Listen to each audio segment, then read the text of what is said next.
السلام علیکم dear viewers, کیا آپ رزق کی کمی، کاروبار میں برکتی یا آمدنی ہونے کے باوجود پیسہ نہ بچنے کی پریشانی کا سامنا کر رہے ہیں؟ تو آج کی ویڈیو میں ہم قرآن پاک کی روشنی میں ایک ایسا عمل جانیں گے جو اللہ تعالیٰ کے حکم سے رزق میں برکت، سکون اور آسانی کا ذریعہ بن جائے گا۔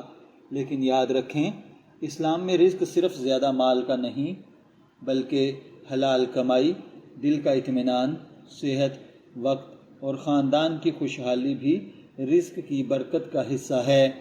اللہ تعالیٰ سورہ طلاق میں ارشاد فرماتے ہیں، اور جو اللہ سے ڈرتا ہے اللہ اس کے لیے نکلنے کا راستہ بنا دیتا ہے اور اسے وہاں سے رزق دیتا ہے جہاں سے اسے گمان بھی نہیں ہوتا۔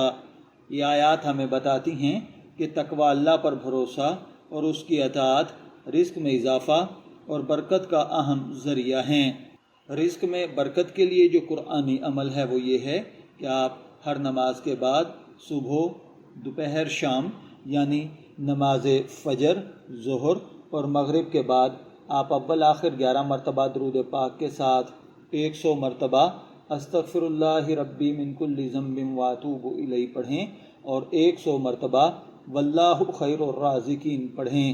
اس کے بعد شام کو نماز مغرب کے بعد روزانہ سورہ واقعہ پڑھیں۔ اس کے بعد پھر دوبارہ 11 مرتبہ درود ابراہیمی پڑھ کر اللہ تعالیٰ سے حلال، پاکیزہ اور بابرکت رزق کی دعا کریں۔ بہت سے اہل علم سے استغفار کی کثرت کو قرآن پاک کی تعلیمات کے مطابق رزق میں وسعت کا سبب قرار دیا ہے۔ سورہ نوح میں اللہ تعالیٰ فرماتا ہے کہ اپنے رب سے معافی مانگو، وہ تم پر خوب بارش برسائے گا، مال اور اولاد سے مدد کرے گا اور تمہارے لیے باغات اور نہریں پیدا کرے گا۔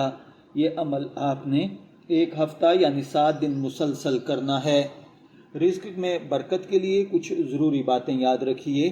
ہمیشہ رزق حلال کمانے کی کوشش کریں، 5 وقتہ نماز کی پابندی کریں، والدین کے ساتھ حسن سلوک سے پیش آئیں، صدقہ و خیرات کی عادت اپنائیں، رشتہ داروں سے تعلق جوڑے رکھیں، جھوٹ، دھوکہ اور سود سے بچیں۔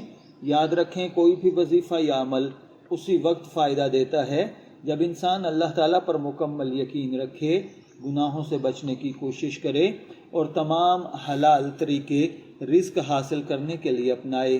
میں دعا گو ہوں کہ اللہ تعالیٰ ہم سب کے رزق میں برکت عطا فرمائے، ہماری مشکلات کو آسان کرے، قرضوں سے نجات دے اور ہمیں ہمیشہ حلال، پاکیزہ اور کشادہ رزق عطا فرمائے۔ اگر آپ کو یہ ویڈیو پسند آئے تو اسے ضرور لائک کریں، اپنے دوستوں اور اہل خانہ کے ساتھ شیئر کریں اور ایسی مزید اسلامی اور معلوماتی ویڈیوز کے لیے ہمارے چینل کو سبسکرائب کرنا نہ بھولیں۔ شبیر احمد کو اجازت دیجیے، پھر ملاقات ہوگی کسی نئے ٹاپک کے ساتھ۔ تب تک کے لیے اللہ حافظ۔